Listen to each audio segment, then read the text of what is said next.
Hello guys, today I'm going to tell you the top first things to do with your brand new REALME GT8 Pro.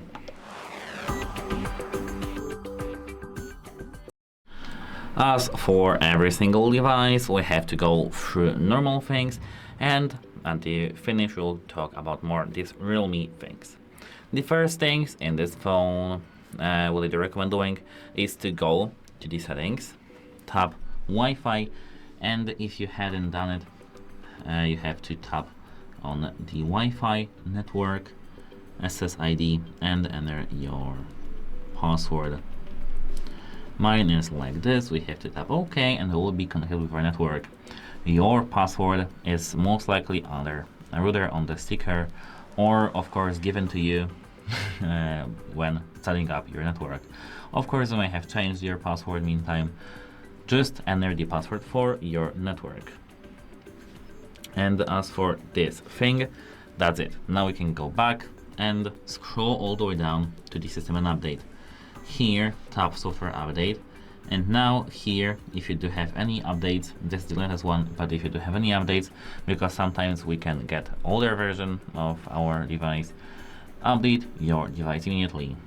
It updates, update, which is likely to be here, improves most likely security, fix bugs, optimize performance, so don't skip this step. Now go to the security and privacy right there, and here now you can scroll down till you see device unlock. Here tap set screen lock. Now you can select your preferred one. The alphanumeric is where you can easily set the 4 to 16 letters and digits. You will have just a keyboard and you can set that.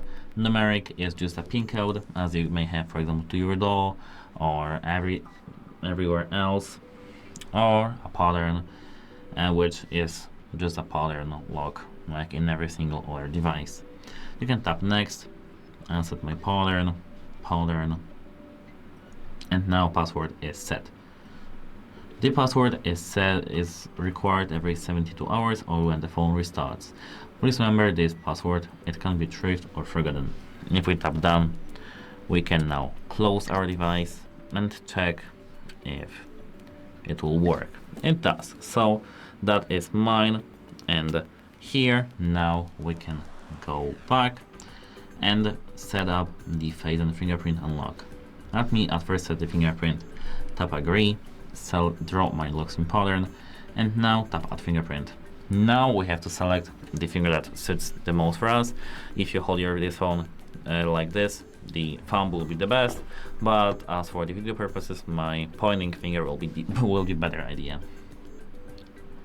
You have to move your finger on the sensor slowly, show the sensor different parts of the finger, jump, for example, from the first part under. This is only an animation, not really the fingerprints parts can one after another, so don't worry about that.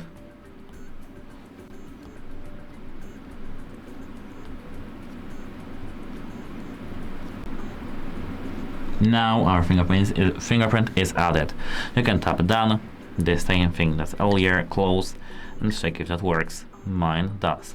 Now we can go straight to the face. Tap agree, and of course it works only using the camera. So for example, photo won't work, but the video will work. So yeah, tap add now, and remember about the security. Just hold your head in the frame, and now once your head is scanned, you'll be all done.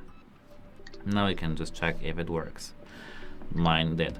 You can, if you tap on each option now, face and fingerprint, you can see all the settings about this option, preferences that you can set up to your own preferences. For example, use face data for screen unlock, uplock, hide apps, data protection, enter home screen for unlocking, brighten screen in dim light, require eyes to be opened.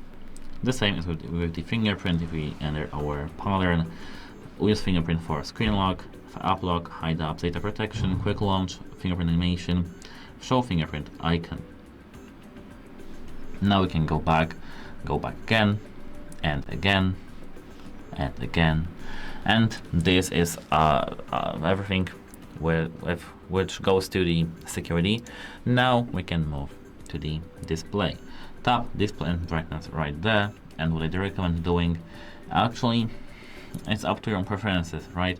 But if you, for example, care most for the battery and reduce the eye strain, tap dark mode, and here scroll down, enable the auto brightness option, which is here. And apart from this option, you can even scroll down further and tap the where was it? Auto screen opacity to the lowest value possible.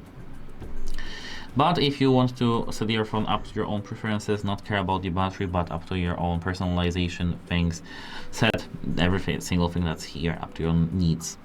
Here, I do recommend auto brightness because it just easily set the brightness up to our surroundings. So if I cover this brightness sensor and camera, this should automatically be seen. I don't know why it's lagged, but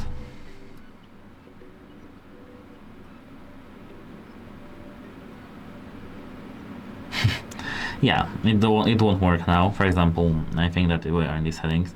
Yes, but that works. Actually, it does work. You can check that out on your own. And here, if we scroll further, we can see the screen resolution and screen refresh rate. Tap refresh rate, and now you can select, for example, high or lower auto select. You can just select it up to your own preferences. But it is the first thing that you have to remember. If you want to have your phone to be smoother, select high, because this phone has 144 Hz refresh rate, which is very, very nice compared to the latest iPhone 17 Pro Max, which is only 120. If you here tap auto select, which is the default value, your phone will automatically select the screen refresh rate up to your own surroundings, battery power consumption, and what's on the screen. I select high for the video purposes. Now we can go back, and here, straight from here, we can go to the battery right there. Here, now if we are in the battery, we can scroll down. If you have used your phone more than a week, more than a day, more than 2 days, you'll see the battery consumption, battery usage by the application, how much time it was used, and the battery eaten. So here, if you do have some streamed applications or applications don't really need to be here, for example, if you don't need the notifications from applications such like TikTok, like Snapchat, like Discord, like, for example, I don't know, some other applications like this, we can just be here, and now go back, and here tap apps. If we are in the apps, tap app management, search for these applications. For example, let it be Facebook. If you tap Facebook, you can either uninstall this application or tap battery usage and tap restrict background activity. If you tap OK, the background activity, as you might think, will be restricted, but you have to remember that you won't receive notifications. The applications won't work in the background, so the battery will perform better and longer, of course. As for the video purposes, I'll leave it in the recommended section. Here, now, if you are in the app management, stay there. If you are here, your phone probably has all of bloatware installed, even though this is Realme flagship phone. Straight from here, if you scroll down, you can find applications like Instagram, like Netflix, but I have uninstalled, Timo, YouTube, etc. What I do recommend doing here is to clean up the pre-installed applications, which is called the bloatware.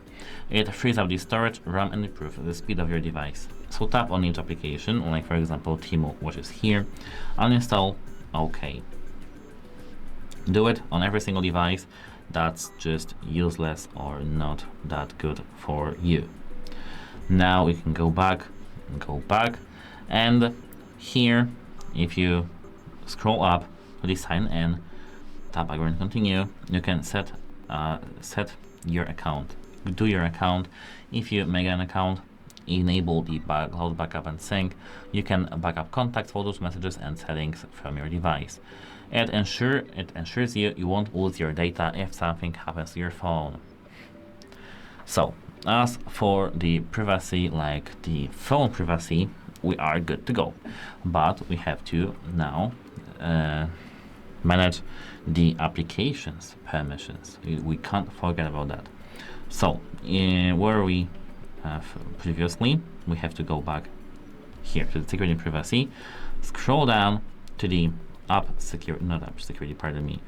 to the privacy controls right there, and tap permission manager. Here, as you can see, we have a lot of permissions that are on our device. For example, camera, contacts, health, fitness and wellness, location, nearby devices, notifications, phone, physical activity, SMS, and additional permissions, which are call, files, telemessaging, secondary not disturb, and share content. If you, for example, are worried which applications do have the camera permission, tap it, and you will see that allowed only while in use are camera, messages, and phone.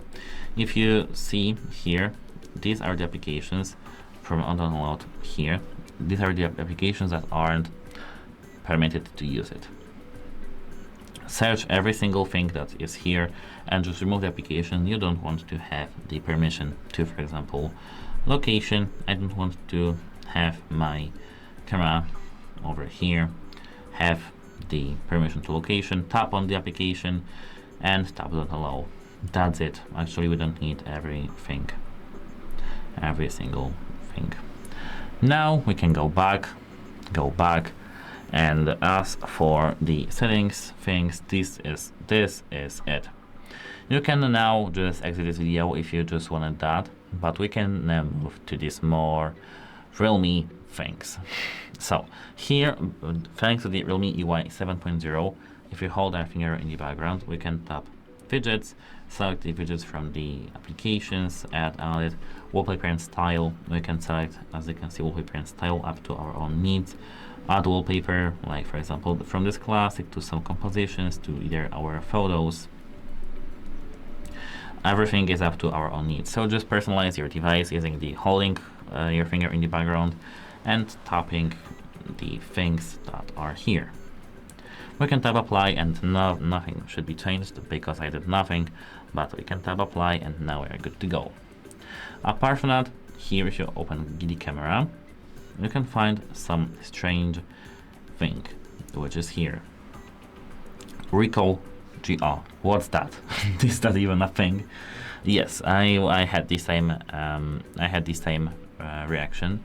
This is the Ricoh co-engineered camera mode for your Realme, because I don't know if you know, but here this camera over here and this even case has the Ricoh GR signature, because this is co-engineered. This Realme camera was co-engineered with Ricoh. So starting from here, if you tap these three lines, you can set the timer, some other things, tap settings, and manage settings. But here, as you can see, we have something snap.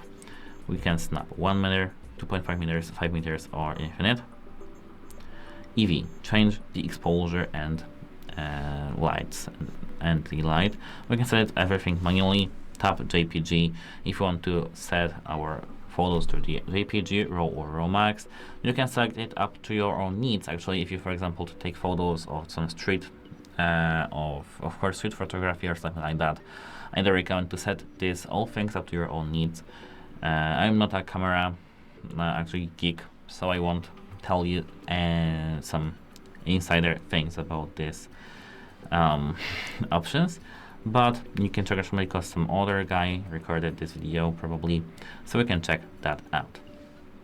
Here apart now we do have Pro, and we do have every single value. As you can see, we can modify it. For example, this white balance here, this exposure, and every single thing. We can revert this using this arrow right here. Here, if you tap this mode, you can select the focal length and check which is which, what should be done. 40 millimeters and 28 millimeters. And as for the camera, this is all my knowledge. Now we can move to the next thing, which is actually in the Play Store. I won't show you this because this is not the part that's important, but what I do recommend doing, and most people forget it in the first 3 days, and they are annoyed because they don't have this application, spend some time to make a list of every single application you had on your previous phone.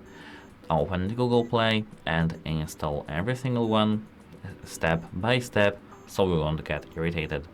And actually that's it for this video. If you found this video helpful, please consider subscribing to the channel, leave a like on our video. It's really important to us to have your feedback, so if you really liked it and enjoyed it and it was useful, leave a like, subscribe and leave a comment, share, do everything that you just want to. And as I said, that's it. Hope it helps you and have a nice day. Goodbye.